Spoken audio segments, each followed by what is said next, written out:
again.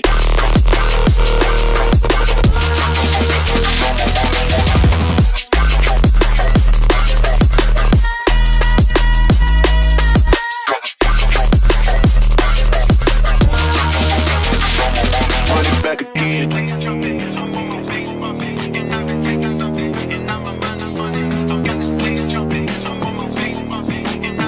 do it hella big, had to run it back again. Light it up, represent. Gotta do it hella big, had to run it back again. Light it up, represent. Had to do it hella big, had to run it back again.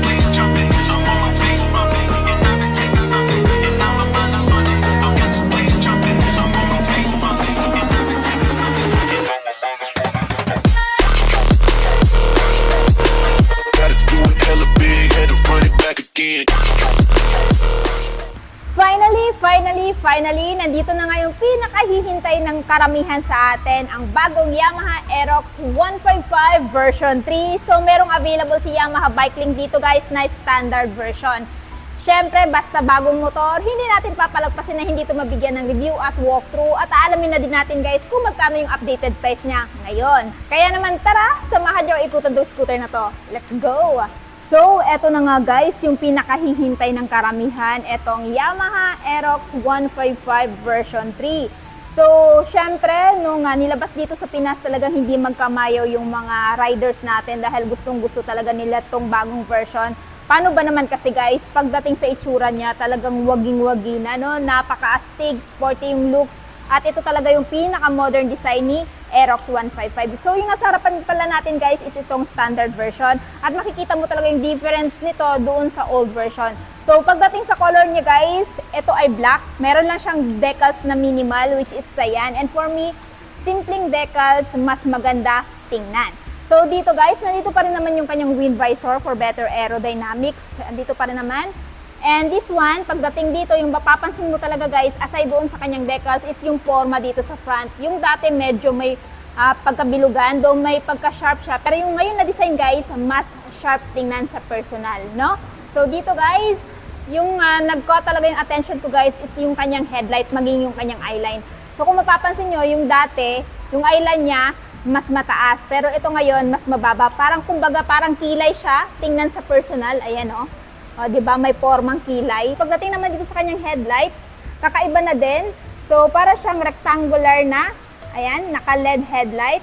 And for me, napakaganda ng forma niya kasi nga mas bago, mas astig tingnan, no? Kung mapapansin nyo guys, pagdating naman sa kanyang turn signal, ayan, napakaliit pero napakalakas ng buga dahil nga naka-LED na, no? So dito sa suspension, ayan yung kanyang suspension guys, telescopic pa rin, wala pa rin pinagbago. And ayan, dito naman meron siyang front fender, tapos dito naka-matte rough texture.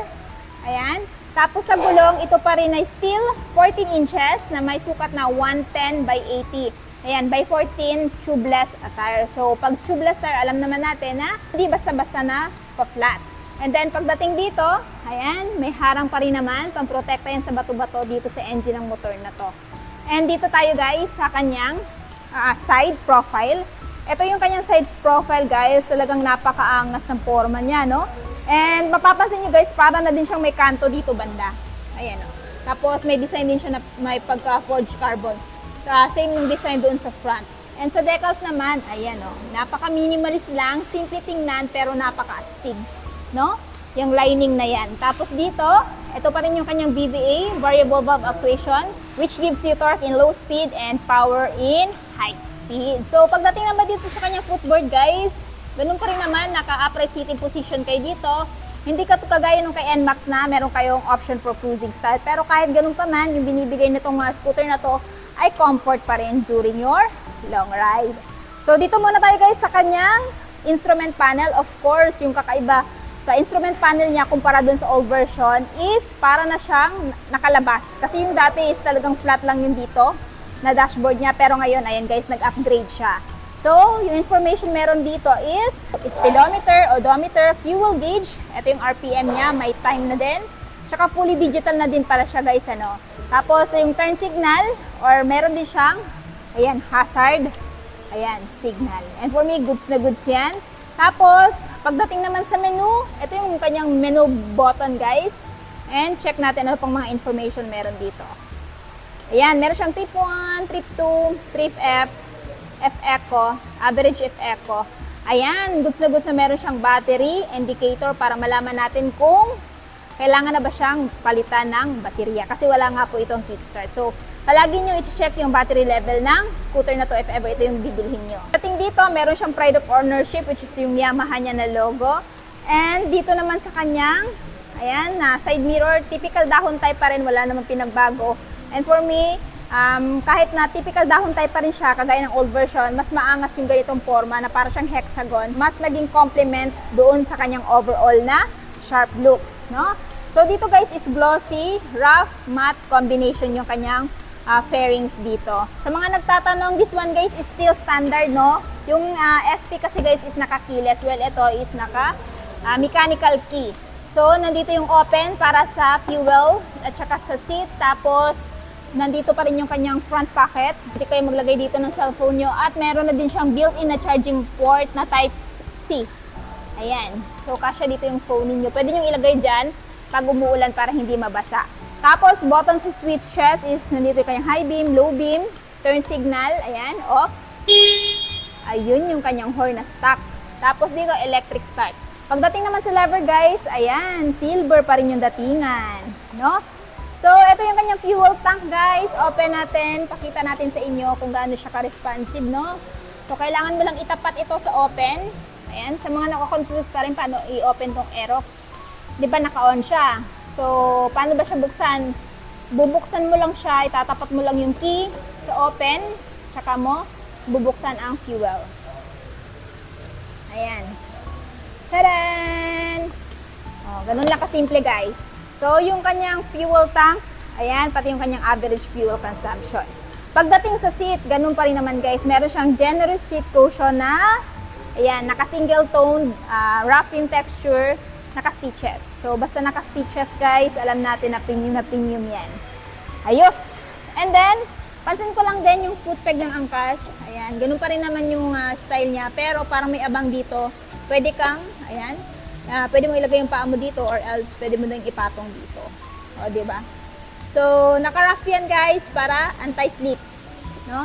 Tapos, para siyang mayroong design din dito, no? Na pinalapad na honeycomb. Ayos! So, again, liquid cooled pa rin siya at yung decals niya extended hanggang dito sa tail. So, pansin ko lang din, no? Hindi pa rin siya nilagyan ng grab bar. Pero for me, mas maganda walang grab bar para mas astig tingnan. Pero meron naman kayong hawakan dito pag magse-center stand. Ayan o. Ayan yung hawakan guys. Pag magse-center stand kayo. Ayos! So ngayon, i-check naman natin yung under seat niya guys. Still, tatapat mo pa rin sa open tapos saka mo pipindutin yung seat para mabukas. So ito yung seat niya. O, diba? Ganda ng seat. So, itong seat niya guys is napakalaki na. No, kasya dito, raincoats, papers ng motor, helmet, check natin. So, ito yung malawak niya na under seat. I-check natin kung kasya ang full face helmet ni Yamaha. No? Ayan. Uy, kasya. Kasya ang full face helmet, guys. No? Ay. Wait lang. Check natin.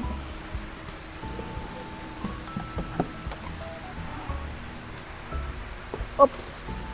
Ayun lang. Kasya ang full face helmet guys, pero hindi siya pwede masira. So, I think half face helmet kasya dito sa motor na to. Check natin kung kasya ba ang half face helmet ni Yamaha. Ayan. So, ito yung half face helmet para kay Fazio guys. Ayan. Check natin. Hindi pa rin. Ayaw. Ayaw.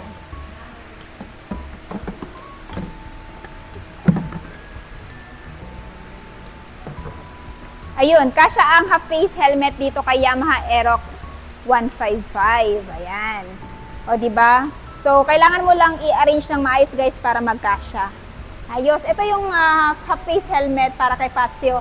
Free to, guys, pag bibilhin nyo si Yamaha Fazio 125. Nga pala sa helmet, guys, pwede kayo maglagay dito ng mga papers na motor, raincoats, bags, or kung hindi pa rin enough, pwede kayong magpakabit dito ng bracket for at top box. Ayan. So ngayon, check naman natin yung kanyang taillight guys. Pakita ko sa inyo kung gaano siya kaangas. Ayan. Bago na din yung kanyang forma sa kanyang taillight, guys. Cute yung design at kung mapapansin nyo, para siyang flat dito. Yung kanyang texture dito, flat na. And then sa tail naman, ang cute din ng tail, guys. Para siya nung kagaya kay Sniper pero mas maliit lang ata to. Comment down below. Ayan, pero naka-LED na siya. So pag naka-LED, malakas na yung buga niyan pagkagabi. So dito sa kanyang rear fender, ayan, mas extended pa ata to, no? Ayan, tapos iba din yung design. Meron na siyang curve, unlike doon sa old version na talagang plain lang.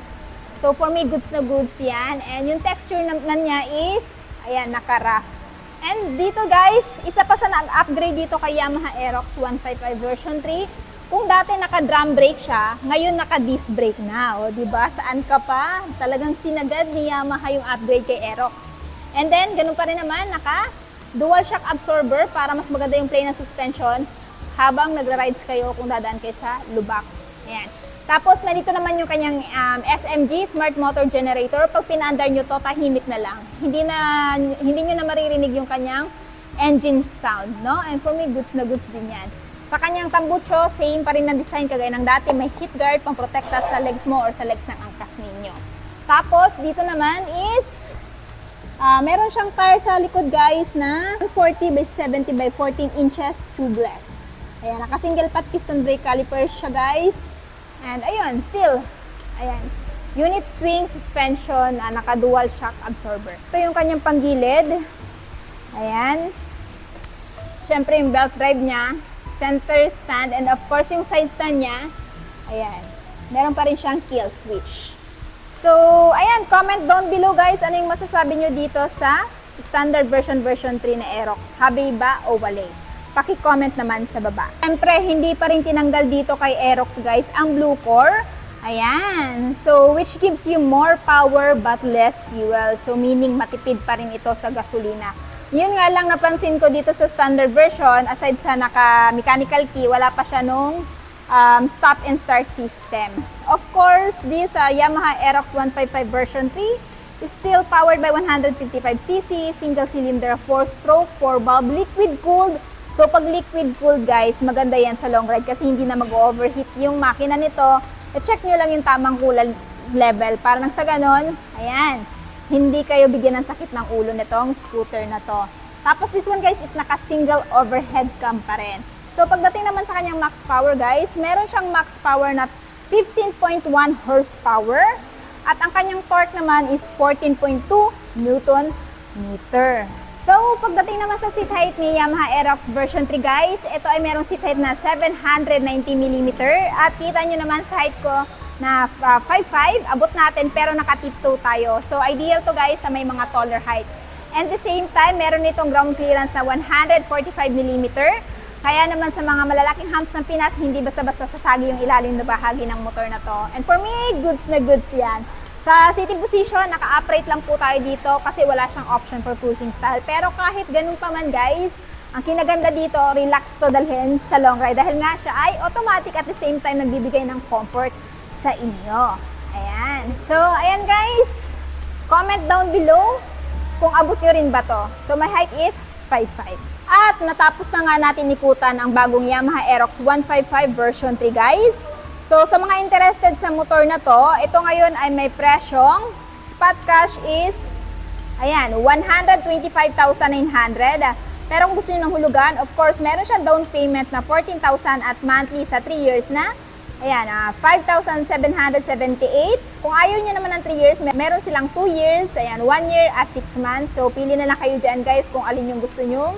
Bracket dyan. Tapos, kapag binili nyo itong motor na to guys, meron silang helmet at syempre, meron silang free TPL insurance at fuel worth 70 pesos. So, ano pang hinihintay nyo guys? Kung ito yung motor na gusto nyo bilhin ngayong taon, pumunta na po kayo dito sa may Yamaha Bike Link Tagum. Ilalagay ko na lang yung full address at yung phone number nila dyan sa screen at sa description box para mas makapag-inquire kayo regarding sa motor na to. So, ayun na nga guys, natapos na nga natin ikutan itong pinakabagong Yamaha Aerox 155 version 3. Ano yung masasabi nyo sa scooter na to?